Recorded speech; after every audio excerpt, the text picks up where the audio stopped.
Hey, I hope my internet connection is okay. I see that in the beginning there, in my view, which is probably a me issue, but I hope that it holds up. For, if not, Bart will just catch the ball as it falls. You know? So the non-dual safety in us greets the non-dual safety in you. We come back to this beautiful topic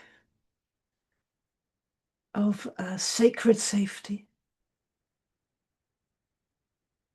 which is such a major one. There is so much reflected in our conflicts around sacred safety. So what would sacred safety mean? Why do we add that extra word, sacred?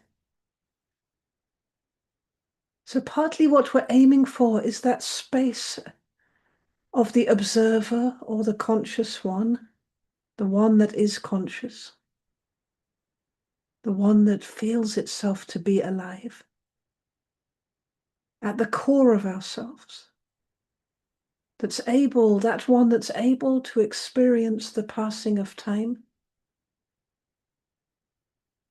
the changing of the seasons, the changing of the body, the changing of sensations and vibrations and feelings. And that one that's able to experience different dimensions. Dimensions of thought, dimensions of quality like love, dimensions of light, physical dimension, dimension of time, the one that's not caught in space. So in every moment, there are these fundamental two, the one that is experiencing and that which is experienced. And sometimes there is only the one that is experiencing, and that one's not experiencing anything at all. And then experience arises again, and experience disappears again. Or it becomes something other than what it was. It changes. It transforms. And then there is the one that's aware of that, without which there could be no experience at all, and which doesn't depend on experience to be there, which is there in all those gaps between this experience and that experience, this thought, that thought, this feeling, that feeling, inside ourselves, outside ourselves, deep sleep, moments of totally not being conscious or aware of anything. That one is continuous. Behind even the observer, even when it's not observing, there is this continuity. And that's what we're pointing towards when we talk about sacred safety. This is the deepest I. The I which wouldn't call itself I, but which is radically centered in a boundless doorway beyond this physical life, behind this physical life, after this physical life. Safety beyond belief. This one can experience an incredible sense of confidence and security and maybe rock solid safety out here. I'm enlightened, I'm safe. I got it made in the shade. And it can also experience incredible insecurity, fragility, disintegration, loss of control, not knowing what will be. It's the same one which can experience both.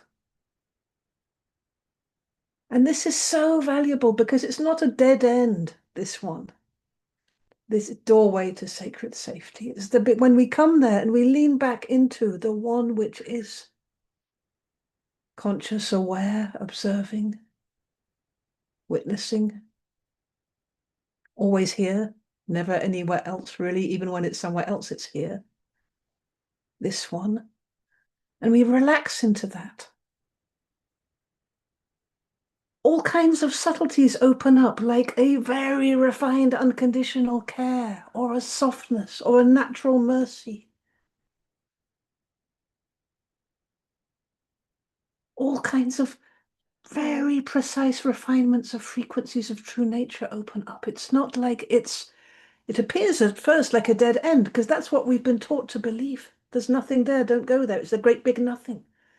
But when we lean back into that core of ourselves, all the primal, essential vibrations of what this one is when it begins to manifest come forward. A whole dimension between dimensions opens up, and more.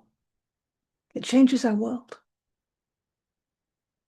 So from this point of view, it's possible, from this place of sacred safety, it's possible to experience complete and total radical unsafety. Both at the same time. And this is kind of magical because that's what in so many mystical traditions is called the wisdom of impermanence. One of the only things we can trust is that everything is passing. Everything is dying. What's born will die. What's formed will unform or transform. What arises will disappear. This moment will become the next moment. The wisdom of impermanence.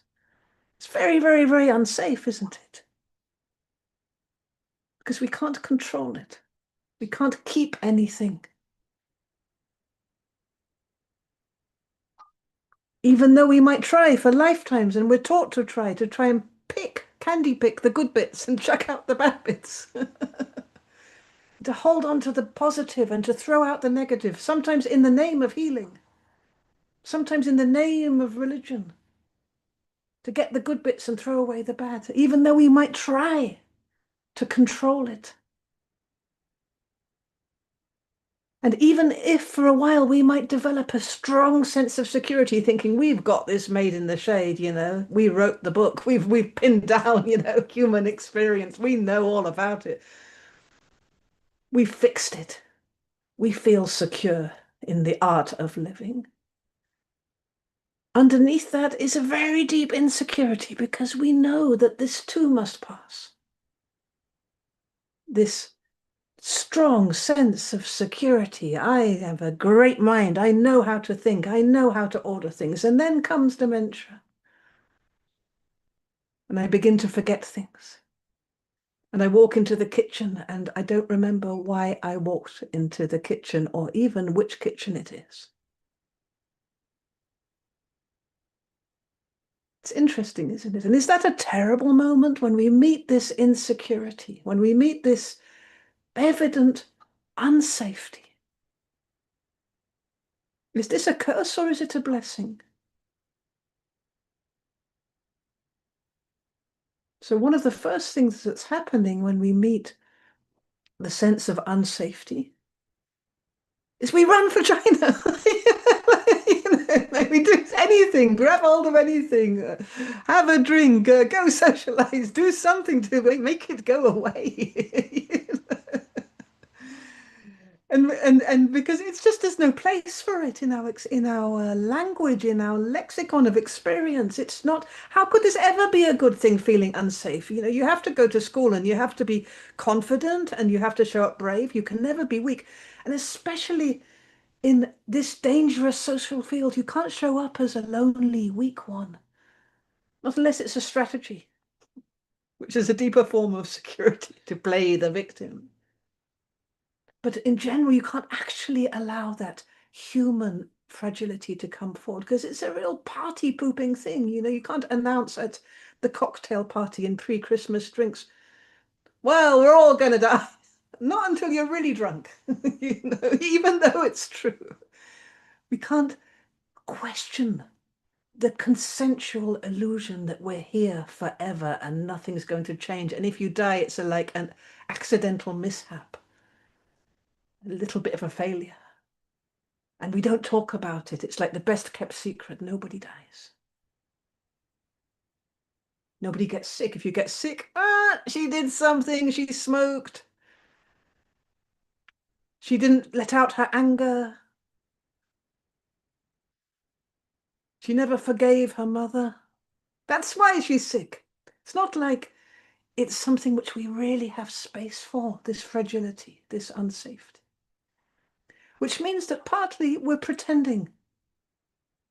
We're pretending in the dark night in the forest like little children that we know where we're going when we don't have a clue. And that pretense has a certain degree of stress about it.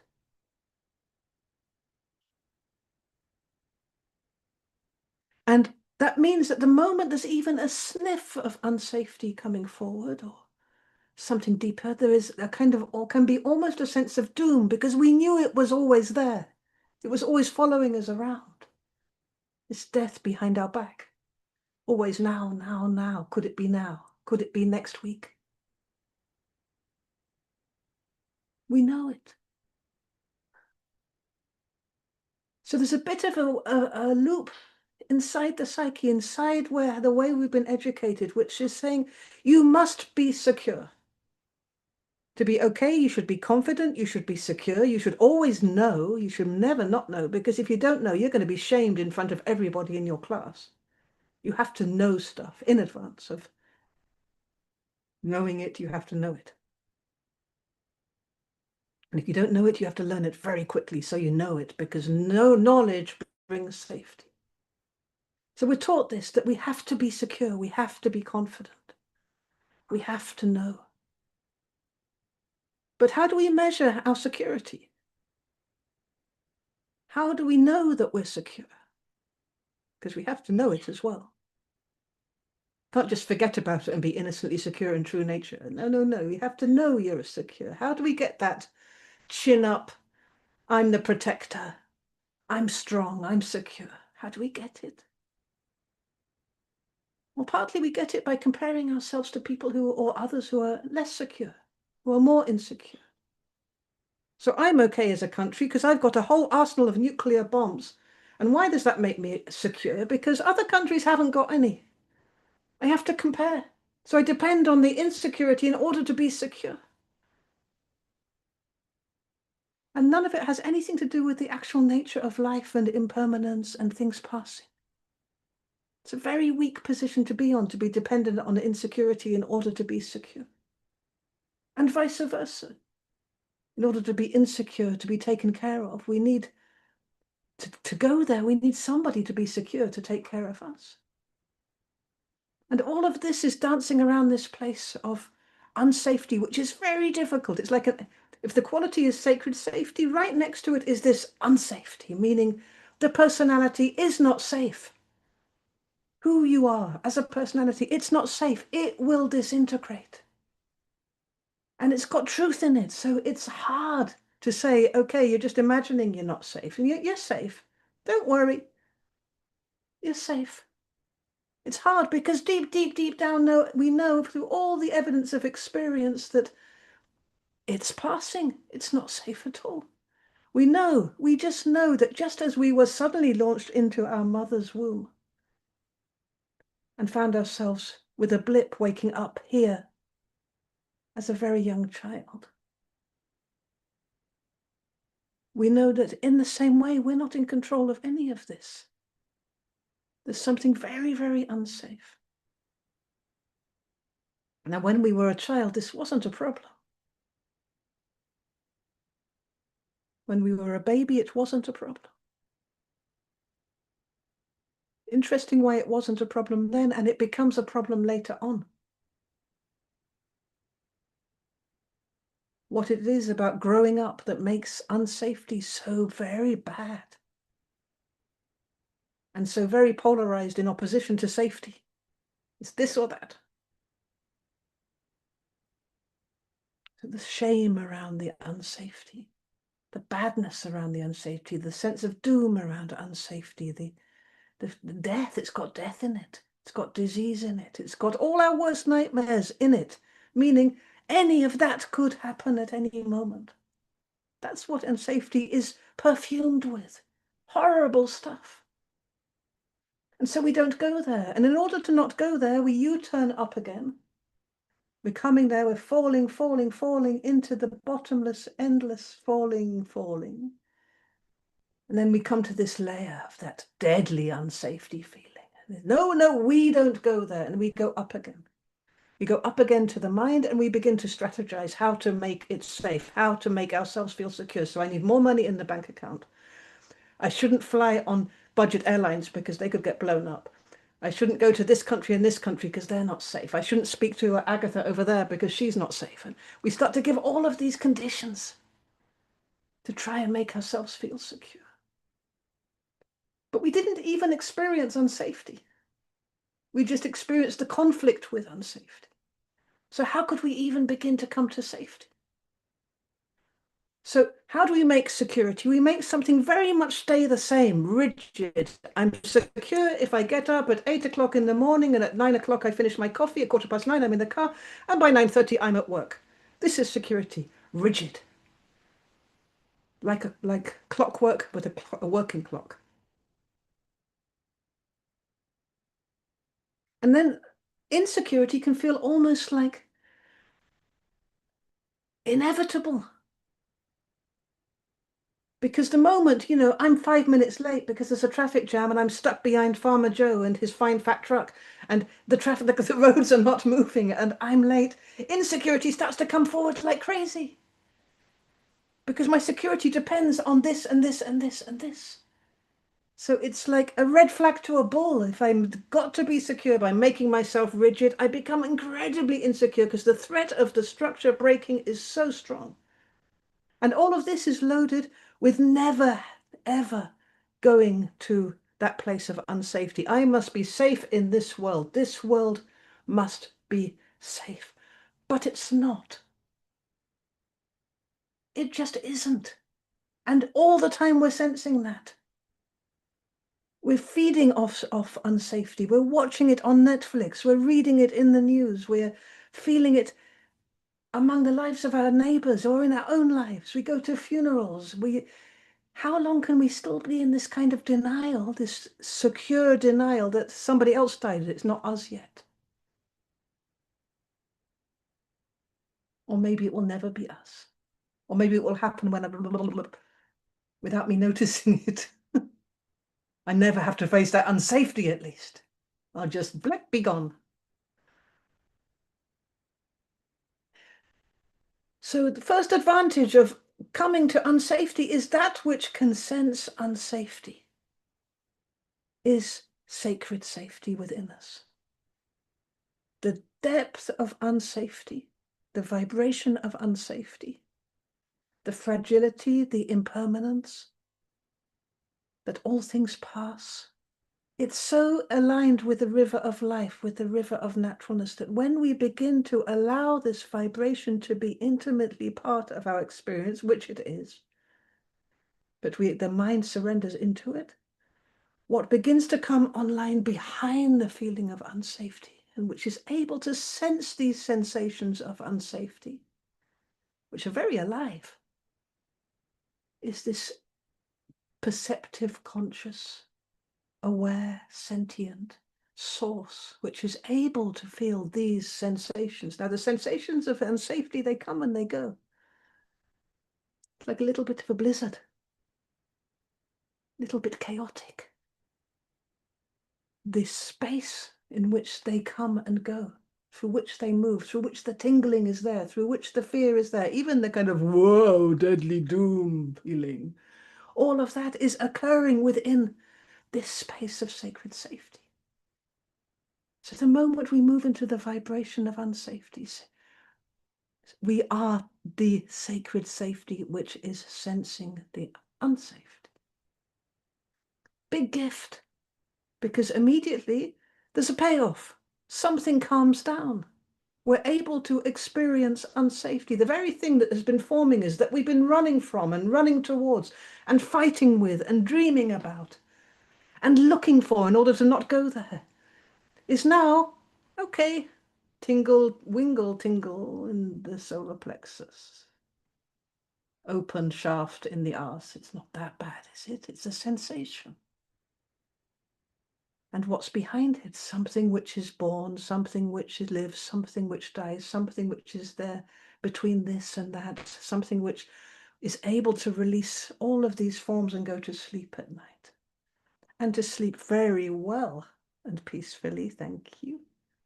And which is able to allow the forms to be gathered up again and to show up for that coffee in the morning. Sacred safety. Something eternal, something which is not caught in time, but time moves through it. The depth, the core of ourselves, which is not limited in space, not measurable, not comparable, no competition with anything, but can experience all dimensions of space and time moving through it.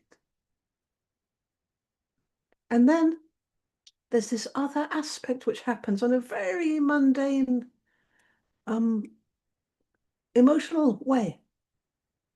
When we can let ourselves experience security for what it is, really experience security, and let ourselves experience insecurity, and let ourselves experience the juggle between the two. And when that means that we're able to come to that sense of unsafety. And if we're able to allow the unsafety, if you connect with it, it's almost like a newborn leaf which is with the dew on it, in the sunlight in the morning, opening up, fresh, tender, alive, doesn't even know what it's going to grow into. Something so pure, something so vulnerable in not being concerned with permanence, but just being a living, transforming, changing manifestation of the whole. Something so pure in it. This feeling of unsafety so easily aligns with the wisdom of impermanence. And it's not just that we are this non-dual source experiencing everything passing, it's we are also the things which are passing and the non-dual essence within the things that are passing. Something amazing starts to happen. And the unsafety is such a naked, vulnerable, new, fresh, alive expression of what it is to experience anything at all. Of the miracle, especially of the physical, and especially the impermanent aspect of the physical, the impermanence that allows growth, that allows healing, that allows beauty, that allows bliss, that allows freedom, that allows creation, that allows destruction, this essence of it all. So one way to come into this dimension where there is at once sacred safety and fresh, refreshing, alive unsafety, the excitement of unsafety, the openness of unsafety, is to allow experience, especially physical sensation, to lead. And the mind just to observe, just to reflect, not to interfere too much. And if to interfere too much, not to believe in the interference too much. Not to get on that bus too rigorously. Because there's a miracle happening here. through you as part of the whole. And we're missing it partly. We're missing it out of fear. We're missing it out of conditioning. Conditioning into limitation, into the belief that somehow we have to keep our separate form separate and continuous, when all the time we are continuous. And separation itself is nothing other than an experience within that. If we look towards life, we look towards physical life. A major part of physical life is water. And we know that water has its rigid form, as if its secure form. If you want to really get hold of water, you should freeze it. Get one of those icicles, and you can really hold water in the palm of your hand, frozen, secure, not changing so fast. Maybe for 5 minutes it can think it's permanent. Be confident for a moment. And then water melts. And water begins to flow, and everywhere it goes, where the path of least resistance, it goes where it goes where it will go. It's pulled and it moves, and it's so alive. It changes form, but something is continuous. Something is continuously water between that state of frozen and liquid and the flow. Something of the essential dimension goes on and allows the transformation from ice, the melting from ice into the river, from the river into the sea, from the individual drop into the ocean. Something is one, identified still as water, or with the potentiality of water, which allows this transformation. Then it transforms still more. The ocean begins to become cloud. It evaporates. It goes way up into the sky. And now the water is a great big thundercloud. And something is continuous that allowed this transformation. Still, it's you. If you are the water, it's still you. You lost your form completely. The cloud would not recognize the icicle. Or would it? There's a oneness there. It's exactly the same stuff. And this thundercloud is up there. Confident, big, black, dense thundercloud. But after a while, it starts to feel this heaviness because something's going to happen out of its control. And it tries to stop it. And the more it conflicts with what's going to happen, the more inevitable it is. And then spoof, the downpour. And still, all of this is happening within this continuous element of water. And this is just water. Water is part of what we are. We can also come through that doorway, the doorway of that element, or any aspect of experience, especially from the core of ourselves. The love which is here, which shows up in the physical, which holds each other, where the mother holds the baby, close, physical, love moving through the skin and the bones and the tendons. Later on becoming fluid, moving maybe across continents and washing backwards and forwards, maybe with a rhythm. The liquid love, later on becoming vaporous, stillness of love, the presence of love, the love which appears boundless everywhere. Still, it's your love. And maybe at a certain stage becoming so full of love, so pregnant with love that it rains down again. And there we go, into an icicle. So it feels worthwhile in these days where we're so indoctrinated against unsafety to look into the blessing of unsafety and the equal, deeper certainty of sacred safety, which allows all of these experiences to be a celebration within our universe, the universe of all we are. Okay, we take 5 minutes, and then we are going to have an extremely unsafe meditation.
Hi, welcome back.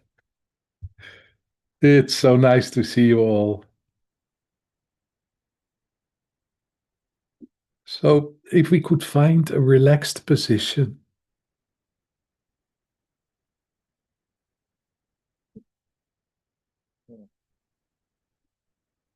then we will move into a guided meditation.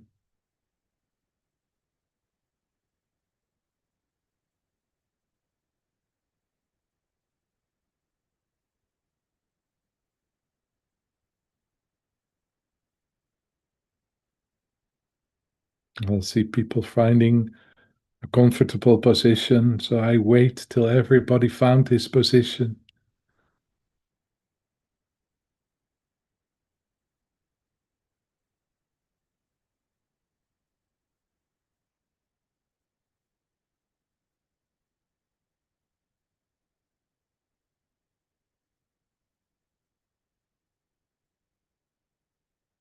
Okay, when you found the comfortable position, I'd like you to bring your attention, your conscious awareness to the physical body.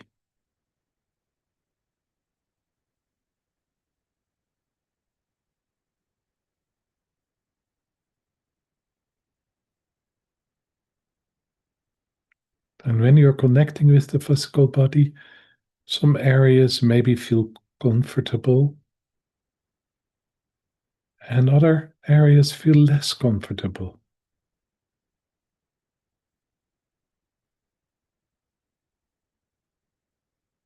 And just take some time to observe that. Try not to interfere.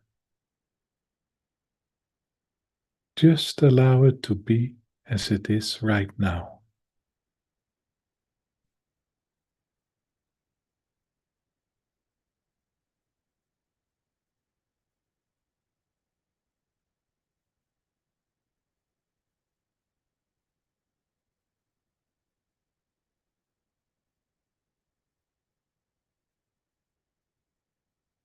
And then you can bring your attention to the chair or the mattress, the couch,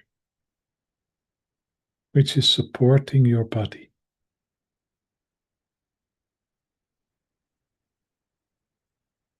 and to where your body is supported.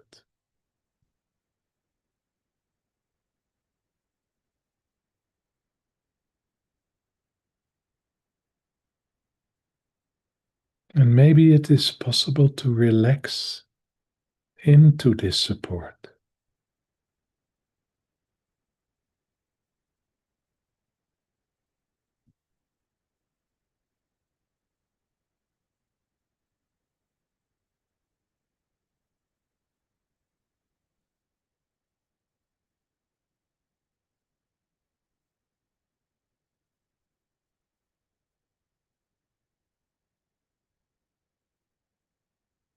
And then I'd like you to bring your conscious awareness to your left hand.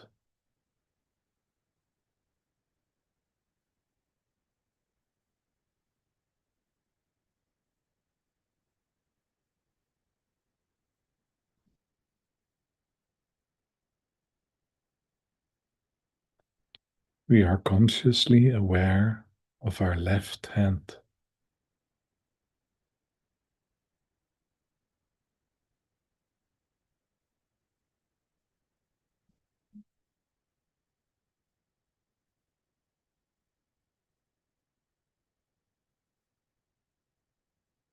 And then I'd like you to bring your conscious awareness to your right hand.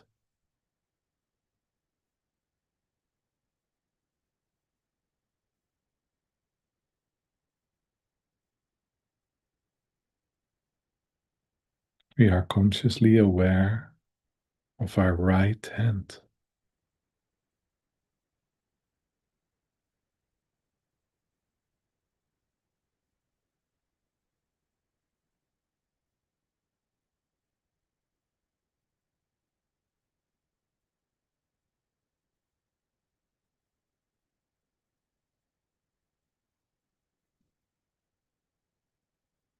And then I'd like you to bring your conscious awareness to both hands at the same time.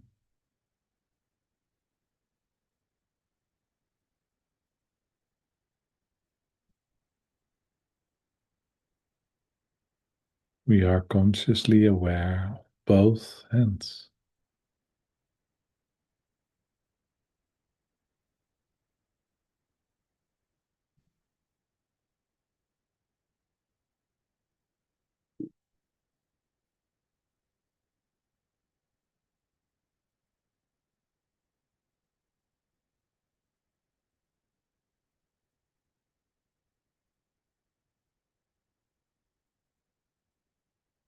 And then I'd like you to bring your attention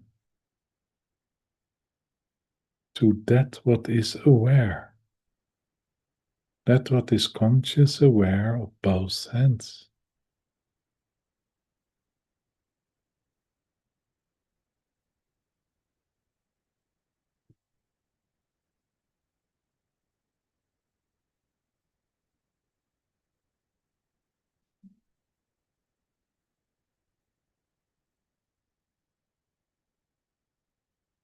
And maybe it's possible to allow yourself to rest in that, to rest for a short time, a little bit in that what is aware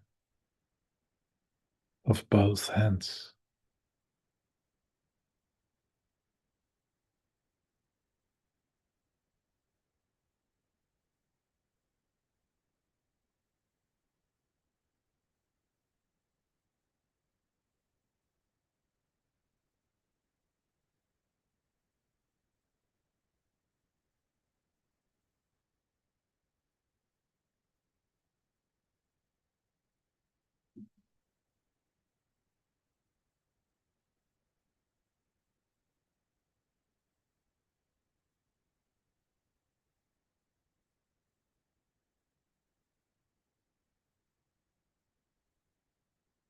And then I'd like you to move to a memory from the past.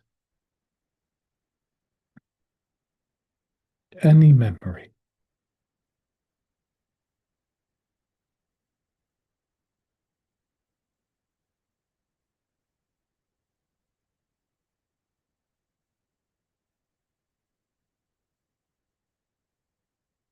And let your mind direct you to a moment in the past.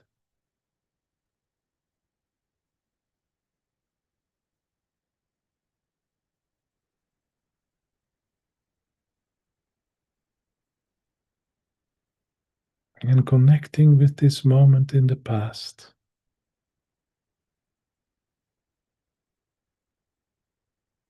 what did you experience in this moment?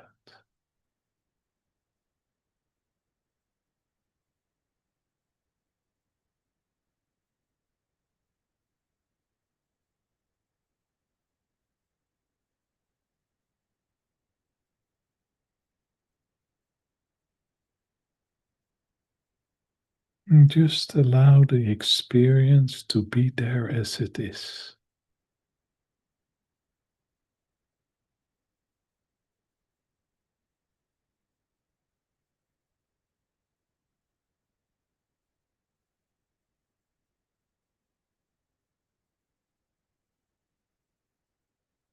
So being conscious aware of this experience.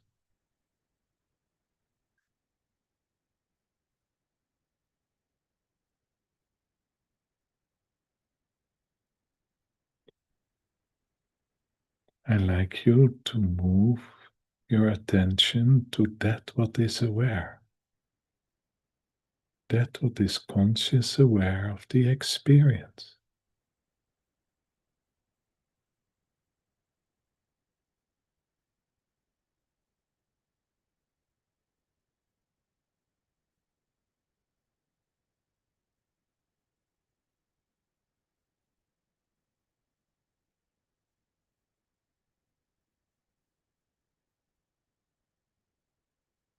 And maybe it's possible to rest a little bit into this.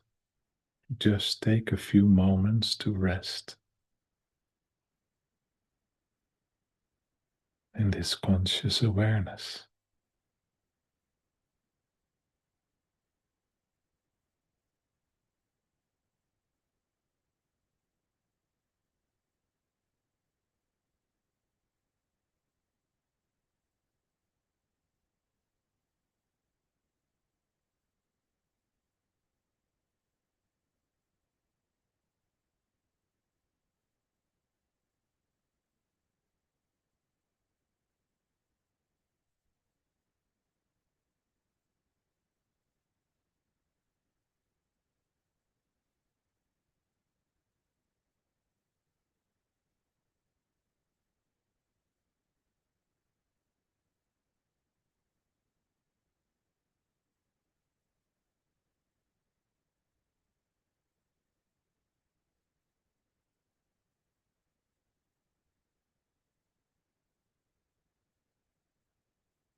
And then I like you to connect with a sense of being.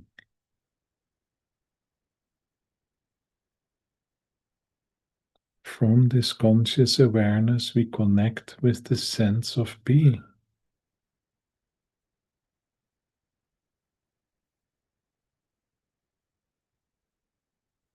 The I amness.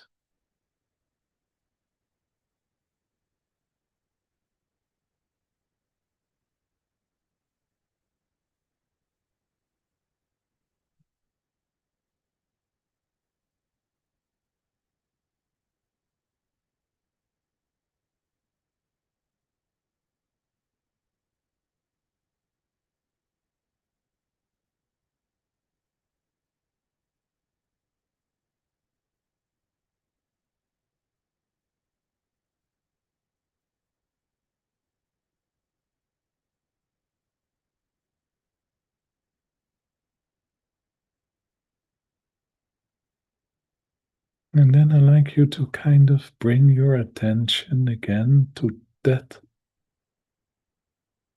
what is conscious aware of the being.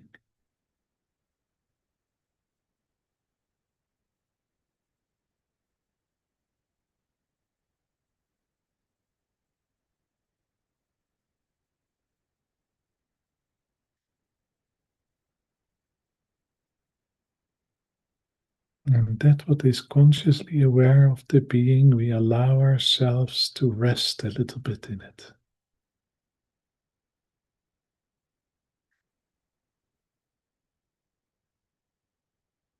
To dissolve in it.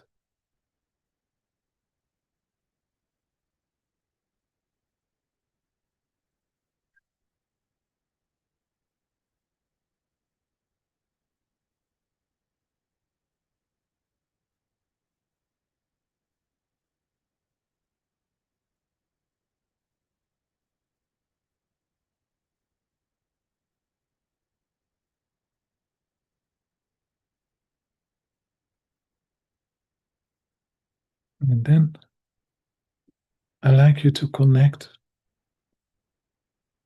with the sense of non-being. We are connecting with the sense of non-being.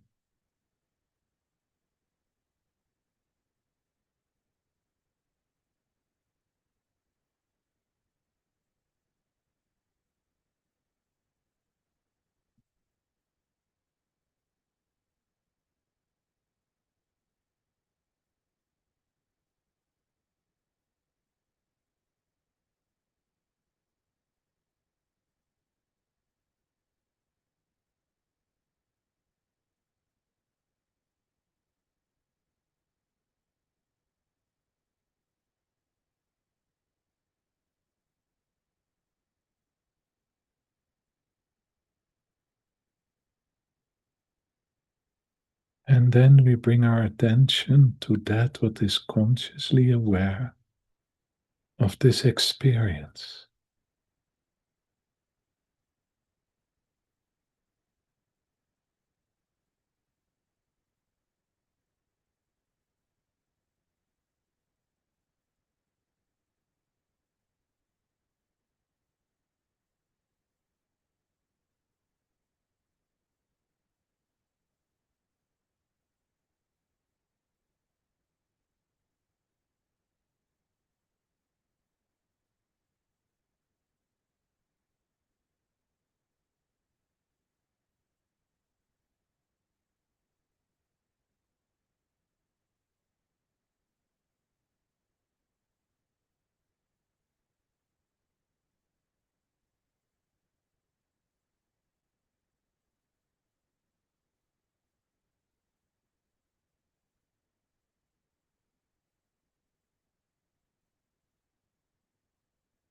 Then I like you to connect with the sense of safety.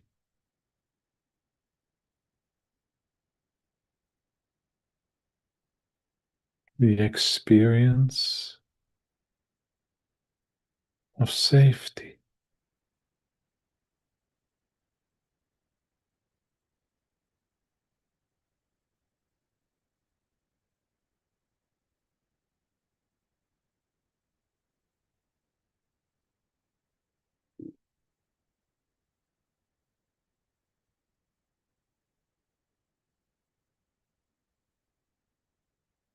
And maybe it's possible to relax a little bit for a short time in this experience of safety.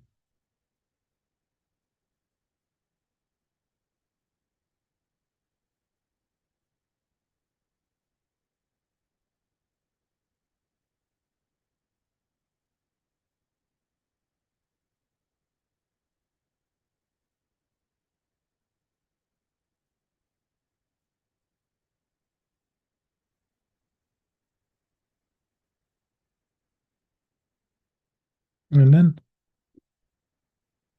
I like you to project this safety outside yourself, maybe in somebody else or in something,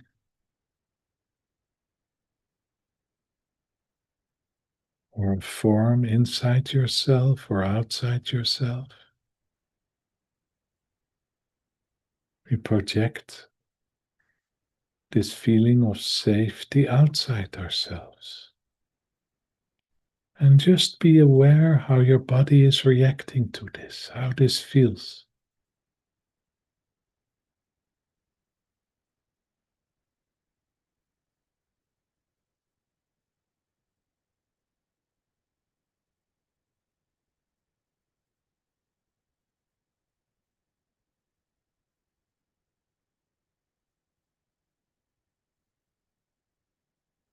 So, what is our favorite savior?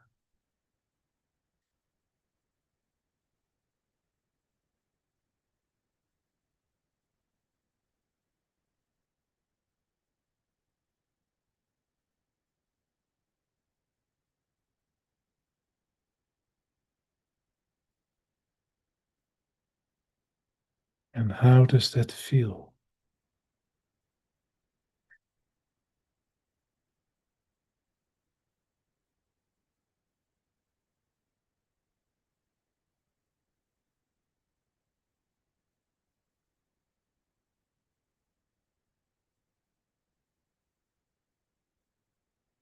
And then I want you to bring your awareness, your attention again to that what is aware of this safety outside yourself.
And then I like you to connect, to bring your conscious awareness to a situation or a person who is unsafe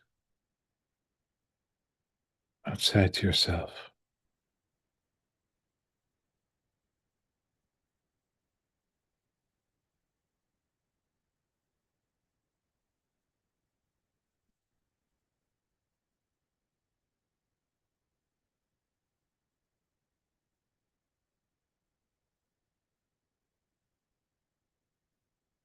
And just notice how your system is reacting to this.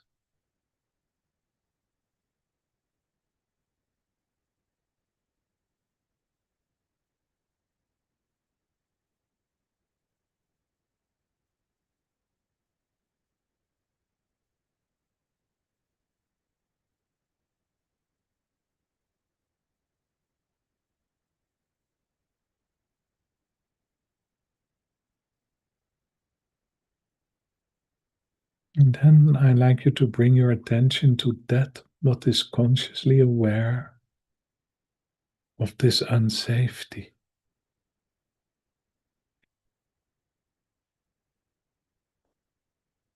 We bring our attention to that what is consciously aware of the unsafety.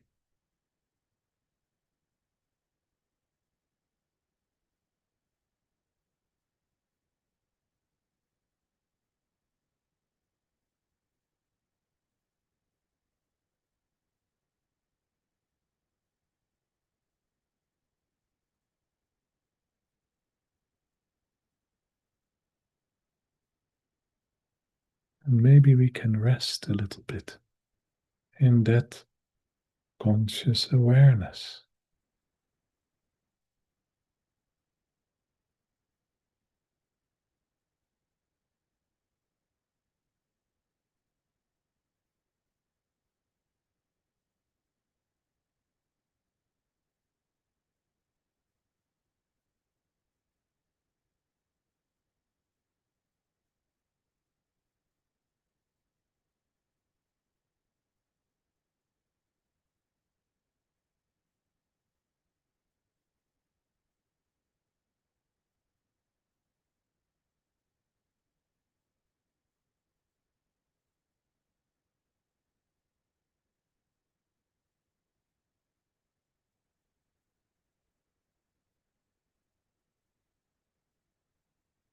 And then I like you to connect with something inside yourself which you perceive or feel or believe is unsafe. Something inside yourself which you experience as unsafe.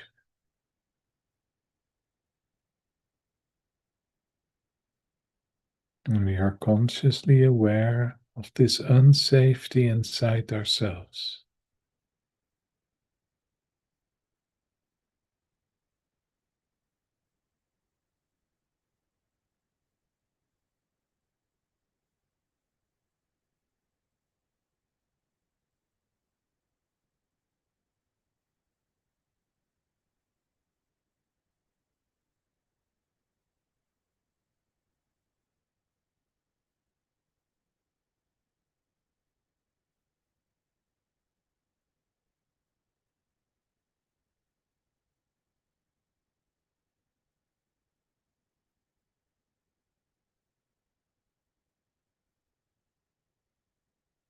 And then we bring our attention to that what is aware, what is consciously aware of the unsafety.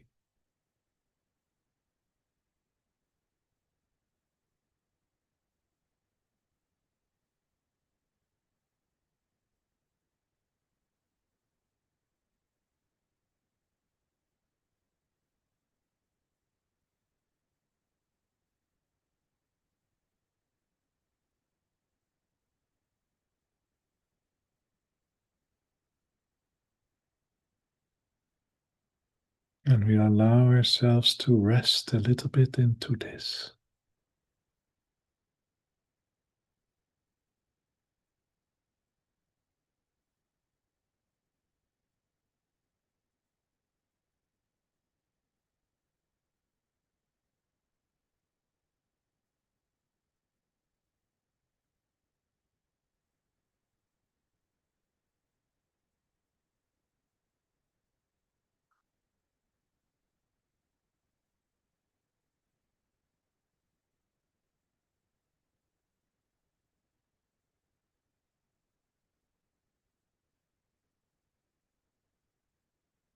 And then I like you to connect with something which feels safe inside yourself. I'd like you to connect with something which you experience as safe inside yourself.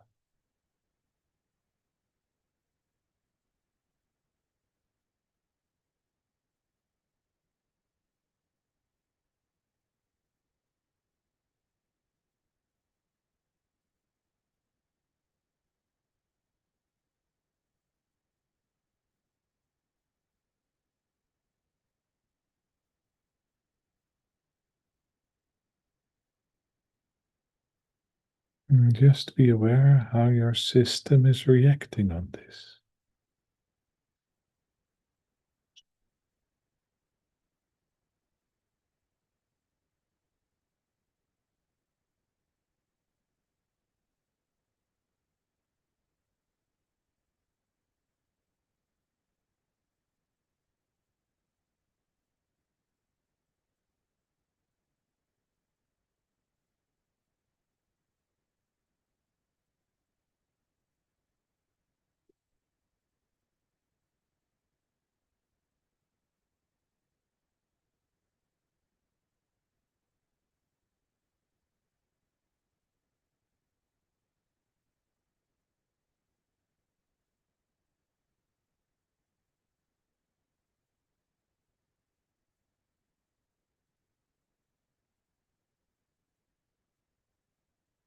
Then I'd like you to bring your attention again to that what is consciously aware of this experience of safety.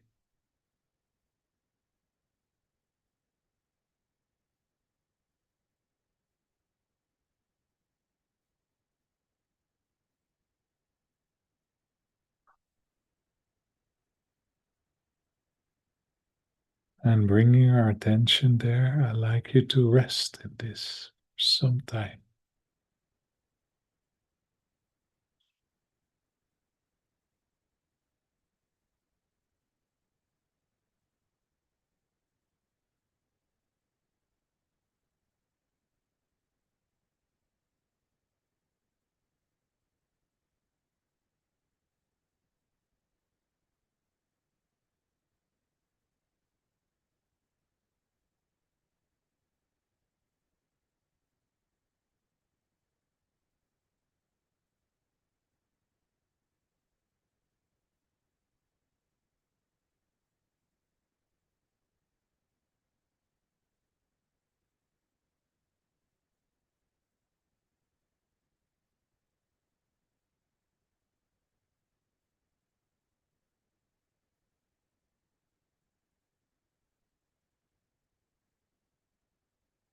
And then I'd like you to bring your conscious awareness to that inside yourself which cannot be harmed.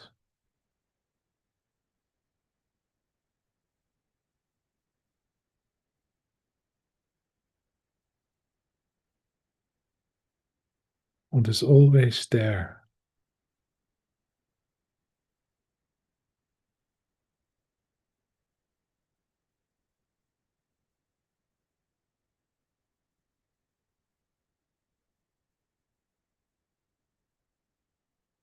What is not really changing.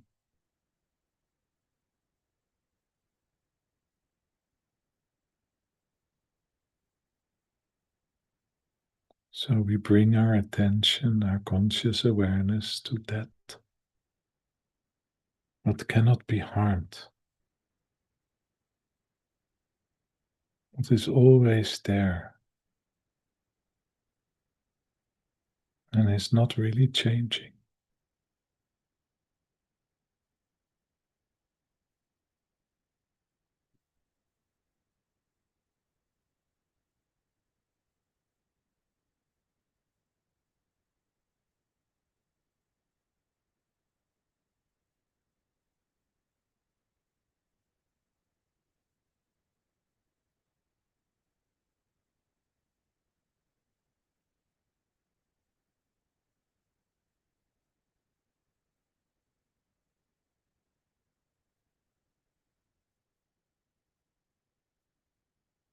And just allow yourself to rest in that for a while.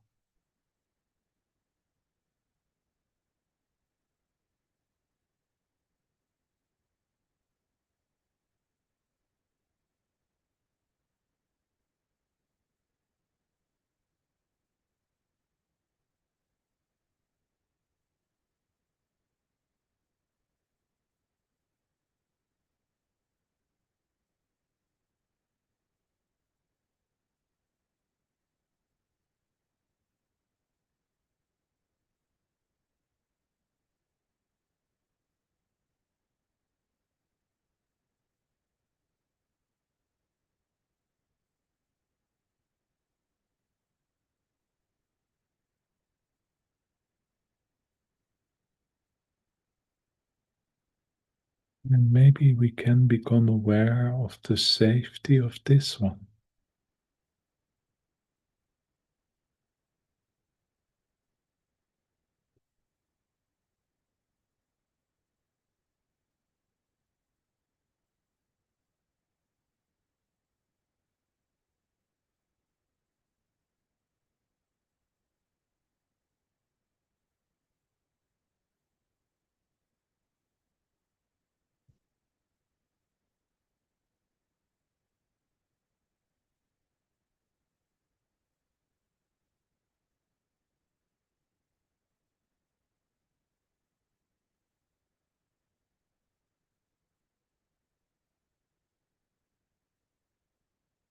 Maybe it is possible to relax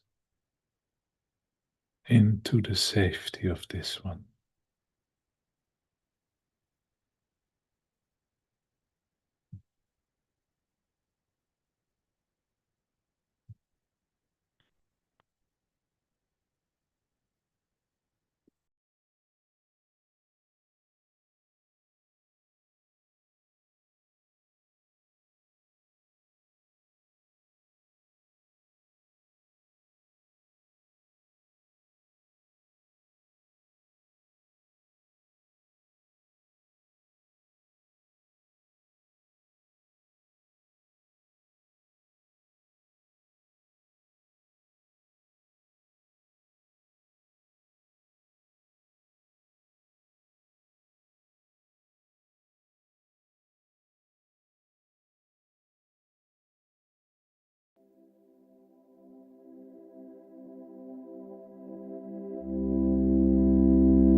Okay. Well, we slowly are coming back in the here and now. It's time to say goodbye to the people on the live stream. And thank you for joining this meditation and the talk with us again. And have a wonderful week. And we hope to feel you back next Wednesday. Bye.